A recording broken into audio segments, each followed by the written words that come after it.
Assalamualaikum warahmatullahi wabarakatuh. Berjumpa kembali di channel YouTube Lokagana TV SMA Negeri 1 Sedayu, persembahan dari Perpustakaan Lokagana. Iya. Nah, pada pekan kedua ini Mas ya, intermezzo ini Mas, kita akan Iya. membahas apa Mas ini? Yang pertama akan membahas tentang info jenis pendaftaran PPDB SMA SMK DIY tahun 2024. Ini ada berbagai jenis Mas. Ya, jadi mungkin kawan-kawan atau Bapak Ibu tahunya zonasi afirmasi gitu Mas ya. Zonasi afirmasi, prestasi, lalu PTO gitu Mas. Nah, itu semua padahal itu semua itu jenis pendaftarannya reguler itu Mas yang tadi. Ada zonasi, afirmasi, PTO, prestasi itu reguler Mas. Ada jenis pendaftaran lain yaitu inklusi, reguler tadi Mas ya, iya. reguler, KKO dan seni. Nah, nanti kita akan bahas dikit-dikit ya Mas ya.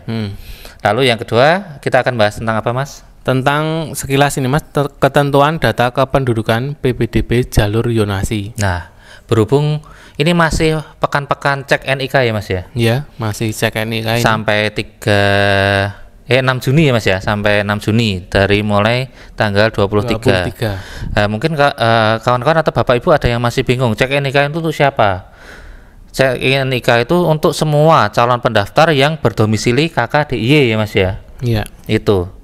Yang bagi yang tidak domisili ya nggak usah gitu, nggak usah cek NIK, hanya yang berdomisili KKDIY saja. Nah, kemarin mungkin ada yang masih gundah kalau ikut paman itu bisa enggak atau apa gitu ya Mas ya. Di komen-komen kemarin ya Mas. Iya, masih itu terhitungnya mulai kapan. Nah, itu mungkin nanti akan kami jelaskan secara detail itu Mas ya, ketentuan data kependudukan PPDB jalur zonasi itu kayak gimana gitu, berdasarkan sumbernya langsung dari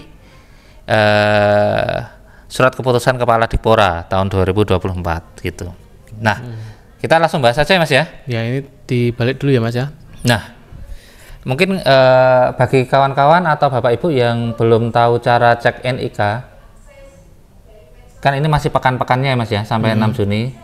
Kemarin kami sudah menjelaskan tentang bagaimana cara NIK bagi domisili DIY, calon peserta didik DIY. Nanti yang belum cek NIK, kalau mau tahu caranya gimana bisa cek di link di kanan atas ini Mas ya. Iya, akan kami sertakan ya di kanan atas maupun di deskripsi video ini ya. Di bawah ini Mas ya. Nanti dicek aja. Nah, kita pertama akan membahas tentang ketentuan PPDB jalur zonasi Mas, terutama tentang data kependudukan. Yang pertama gimana Mas? Ya, untuk yang pertama yaitu domisili calon peserta didik baru sesuai zonasi ditentukan dengan NIK calon peserta didik baru yang tercantum dalam kartu keluarga orang tua atau wali. Ya, catatannya ya, orang tua atau wali gitu ya Mas ya. Ya. Yang kedua, calon peserta didik baru terdaftar dalam satu kartu keluarga dengan orang tua atau wali, calon peserta didik dengan ketentuan. Yang pertama yang dicatat ya Mas ya, yang kedua itu satu terdaftar dalam satu kartu keluarga. Dengan ketentuannya, syaratnya. Yang pertama, status hubungan dalam keluarga calon peserta didik baru yaitu sebagai anak atau cucu, ya Mas ya. Seperti ini di kanan ini, ya kanan ini anak atau cucu gitu ya Mas ya. Iya, di kakak ya ini di bawah ini. Didik. Yang kedua, nama orang tua atau wali dan calon peserta didik baru tercantum sebagai anggota keluarga pada kartu keluarga. Mungkin kepala keluarganya masih kakek gitu Mas. Nah itu Bapak Ibu dan calon peserta didik harus semua ada di situ gitu Mas. Contohnya seperti ini Mas. Ini ya. Ada nama ibu gitu Mas. Sama gitu loh Mas. Iya. Iya, seperti itu. Dan yang ketiga apa Mas? Yang ketiga adalah nama orang tua atau wali calon peserta didik baru sebagaimana dimaksud pada angka 2 harus sama dengan nama orang tua atau wali calon peserta didik baru yang tercantum pada. Ya. Nah, itu yang pertama adalah rapor atau ijazah jenjang sebelumnya. Ya. Yang kedua akta kelahiran dan atau akta perwalian. Ya ini ya Mas gambarnya tadi ya Mas ya. Harus sama orang tuanya itu harus sama, ada di satu kakak gitu Mas, yang terbukti itu Mas. Begitu. Dan next, nah ini ketentuan yang keempat, nama orang tua atau wali calon peserta didik baru pada kartu keluarga yang diterbitkan paling singkat 1 tahun ya Mas ya, paling lambat tanggal 30 Juni 2023. Jadi setelah 30 Juni 2023 itu belum genap 1 tahun, jadi nggak bisa dipakai gitu Mas. Yang kelima apa Mas? Yang kelima adalah akta perwalian diterbitkan paling singkat 1 tahun sebelum pendaftaran PPDB atau paling lambat pada tanggal 30 Juni 2023. Nah, tadi kan catatannya yang nomor 3 itu ketentuannya yang dimaksud itu tercantum pada akta perwalian ya Mas ya, misalnya. Nah, itu harus diterbitkan juga 1 tahun sebelum sebelum pelaksanaan PPDB Mas ya, terhitungnya paling lambat 30 Juni, begitu Mas. Nah, ini yang ketentuan yang nomor 6. Jika calon peserta didik baru tidak terdaftar dalam satu keluarga dengan orang tua, wali, calon peserta didik sebagaimana yang dimaksud angka 3 tadi ya, kan harus sama ya Mas ya, nama orang tua ini kelacaknya. Nah, ini harus ada dalam satu kartu keluarga. Jika tidak terdaftar dalam satu kartu keluarga dengan orang tua wali, misalnya ibunya nggak ada gitu Mas, di situ ibunya nggak ada, hilang gitu kan ya Mas ya, maka kartu keluarga calon peserta didik baru dapat digunakan jika satu, mungkin orang tua meninggal dunia itu Mas, orang tua meninggal dunia kedua-duanya lalu ikut kakek gitu Mas ya, ikut kakek itu bisa nanti menyertakan surat keterangan kematian ini Mas, atau akta kematian, dilampirkan kan kemarin kalau jika data tidak ditemukan atau datanya mungkin salah, itu nanti bisa mengajukan perubahan data kependudukan itu Mas, verifikasi ya Mas ya, kemarin caranya itu sudah kami jelaskan yang di link tadi kanan atas atau di deskripsi bawah. Itu Anda mengupgrade dengan menyertakan surat keterangan kematian atau akta kematian jika calon peserta didik baru tidak terdaftar dengan dalam satu kartu keluarga dengan orang tua. Nama orang tua itu tidak ada di situ, itu boleh dengan syarat apabila meninggal itu ada surat keterangan kematian atau akta kematian, misalnya ikut kakek gitu ya Mas. Ya, ada buktinya. Ada buktinya. Jika orang tua bercerai, itu juga ada dibuktikan dengan akta perceraian Mas, dengan instansi berwenang itu. Atau mungkin masuk dalam calon peserta didik masuk dalam kartu keluarga saudara kandung, mungkin kakak sudah menikah gitu Mas ya. Terus ikut kakaknya. Gitu ya Mas ya. Itu syaratnya ini Mas, calon peserta didik baru yang dibuktikan dengan nama orang tua.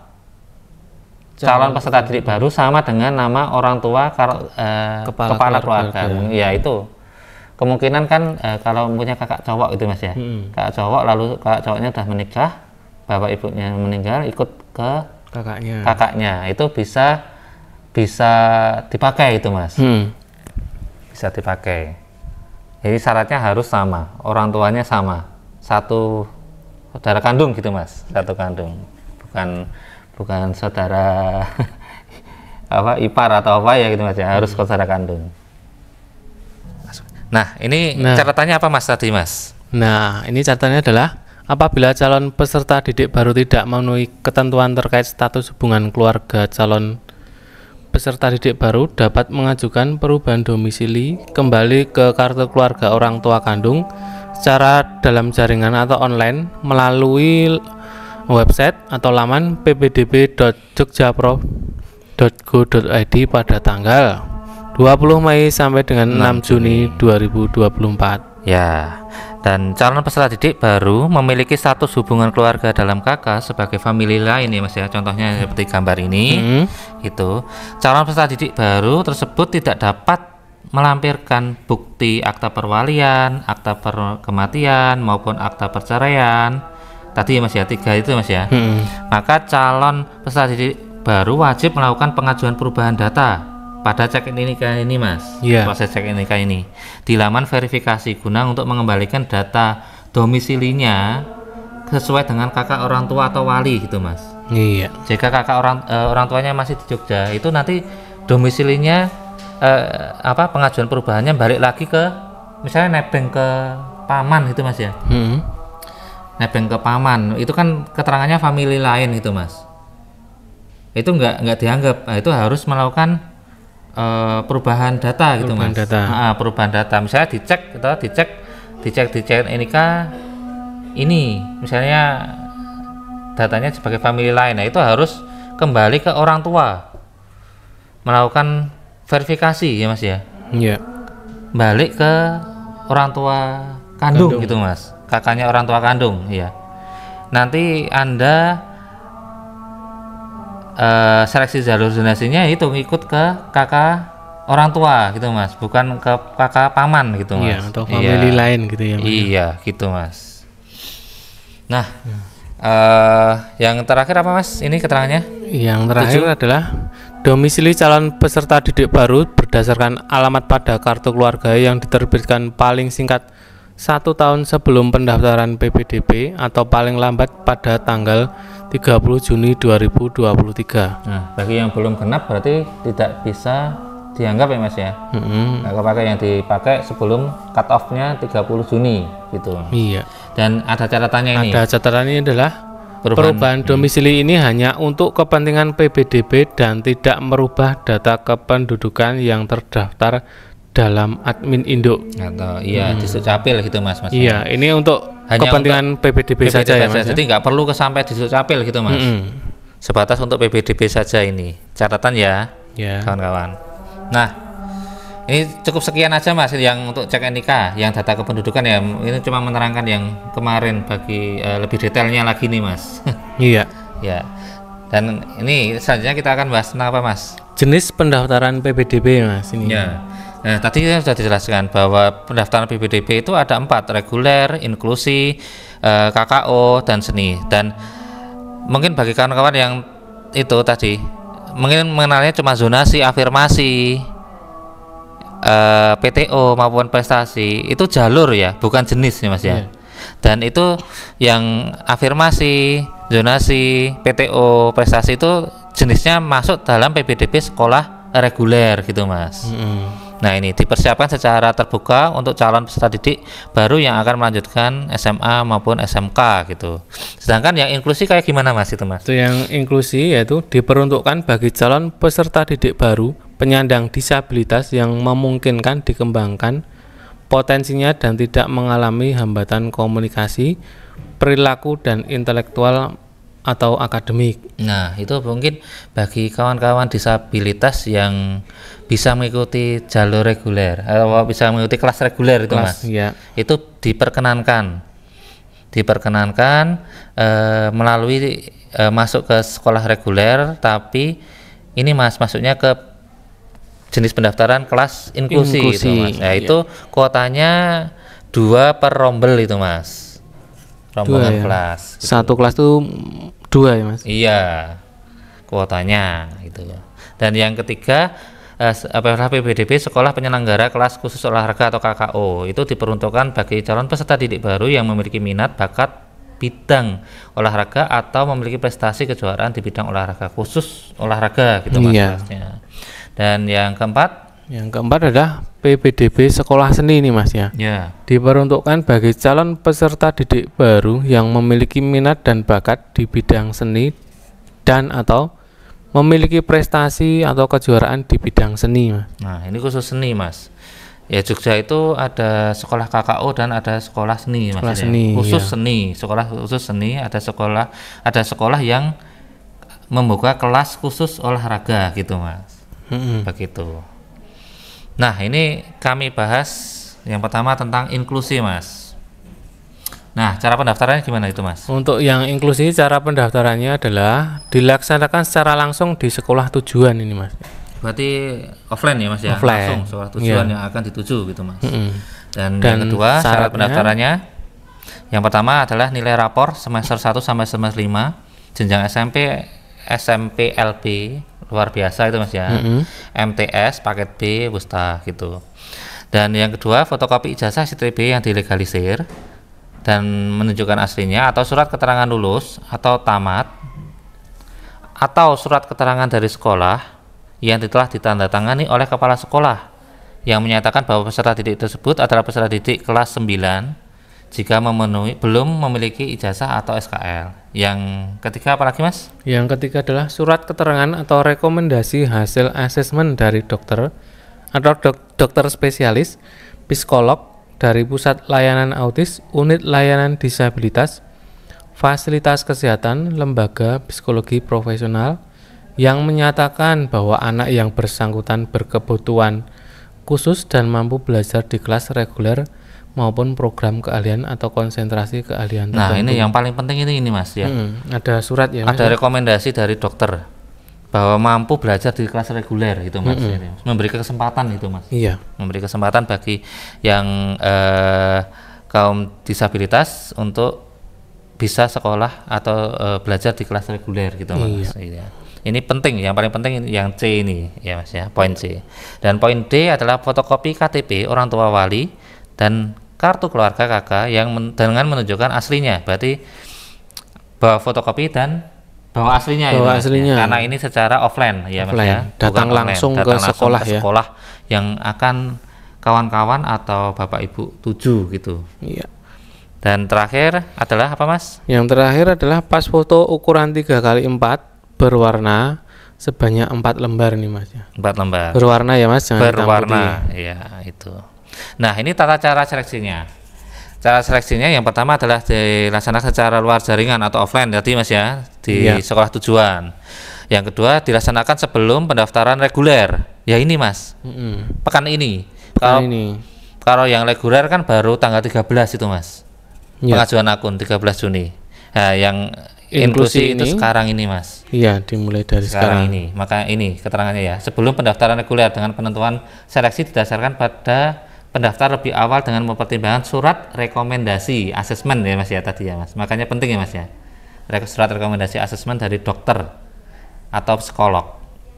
Yang ketiga apa Mas? Yang ketiga adalah calon peserta didik baru yang telah diterima pada kelas inklusi tidak dapat mengikuti PPDB reguler. Nah, bagi yang sudah diterima di kelas inklusi itu tidak bisa atau tidak boleh mengikuti reguler lagi gitu Mas. Nah, nanti ketika tanggal 13 itu Mas. Karena sudah diterima gitu ya Mas ya. Nah, ini waktu-waktu dan tempat pelaksanaan Mas. Pendaftarannya itu mulai kapan itu Mas? Pendaftarannya itu mulai Senin sampai dengan Jumat, itu tanggal 27 sampai dengan 31 Mei 2024. Ini di jam kerja ya Mas ya, di jam 8 sampai jam 2. Nah, seleksinya juga di waktu yang sama itu Mas ya.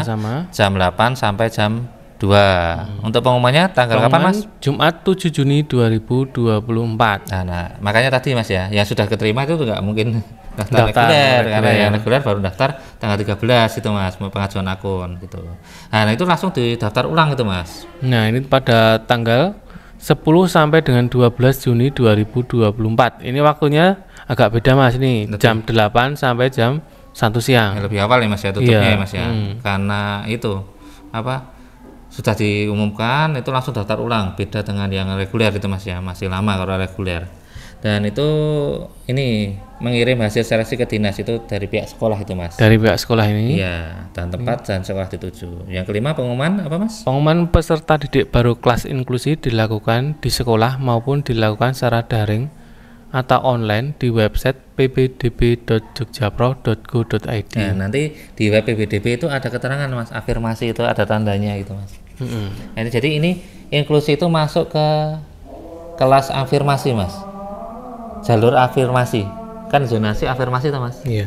Nah, kelas inklusi itu masuk ke jalur afirmasi, nanti mengambil kuota dari afirmasi gitu Mas.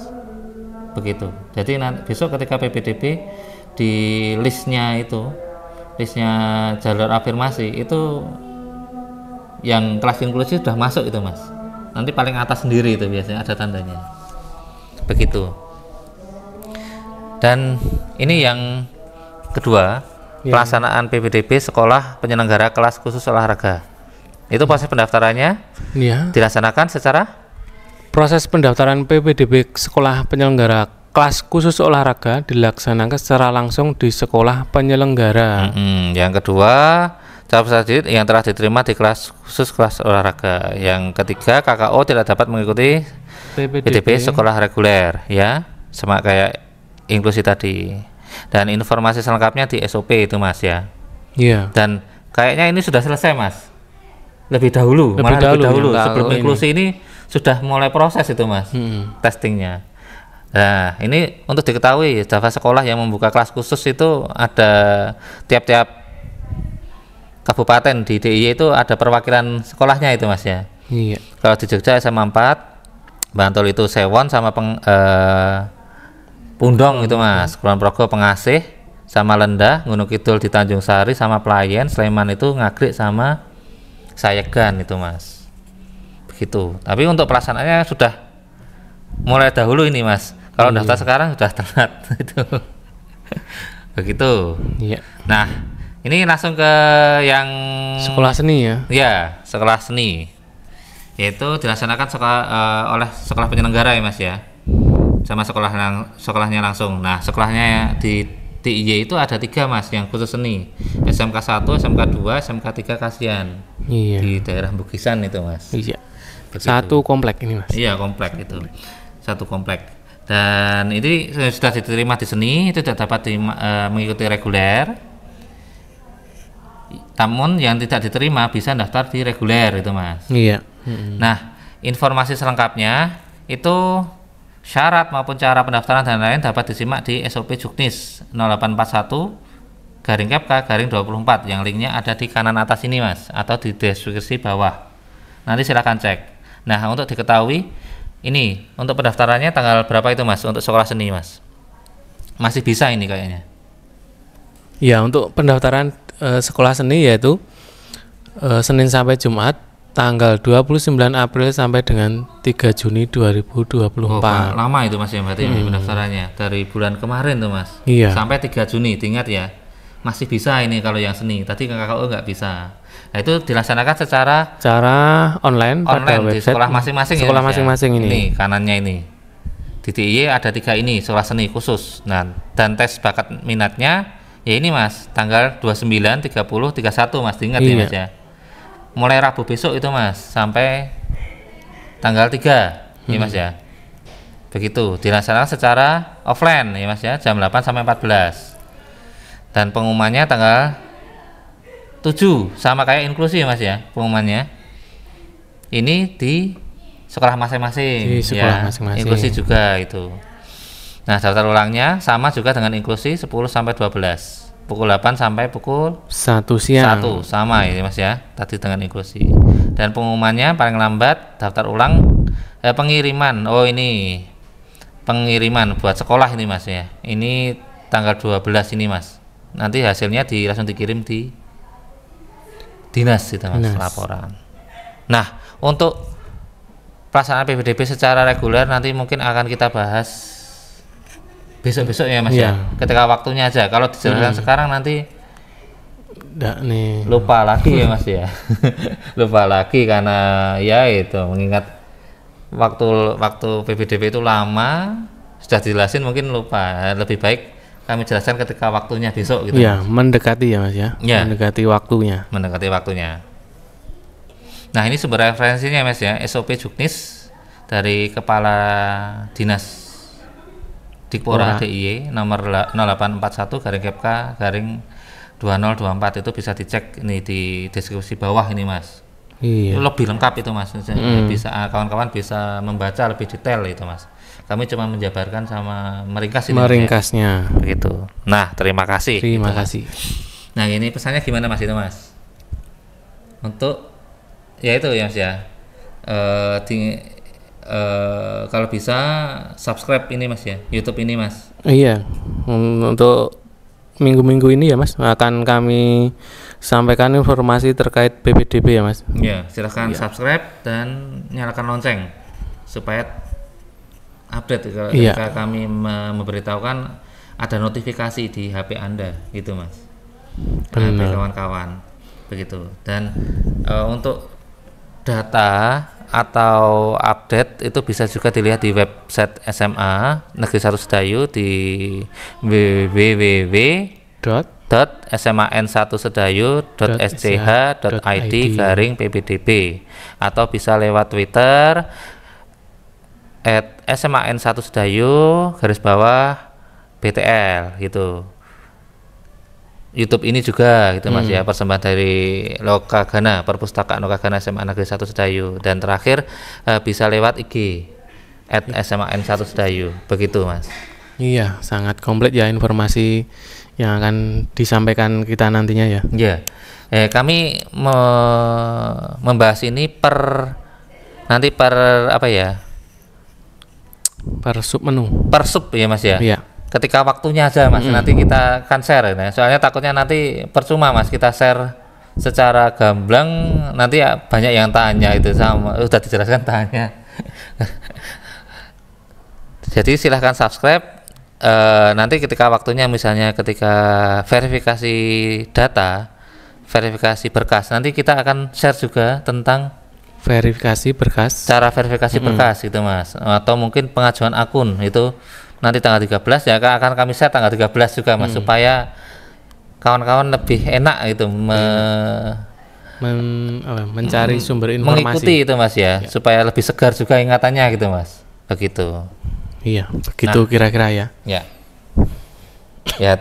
Ini terima kasih ya Mas Anang ya, sudah menemani. Sama-sama. Oh, tadi kita lupa itu Mas, belum ya? Perkenalan ya. Terima kasih telah menemani saya Mas Anang ya.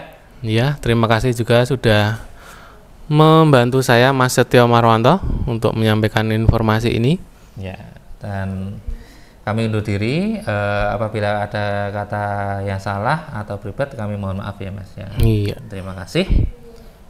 Wassalamualaikum warahmatullahi wabarakatuh. See you.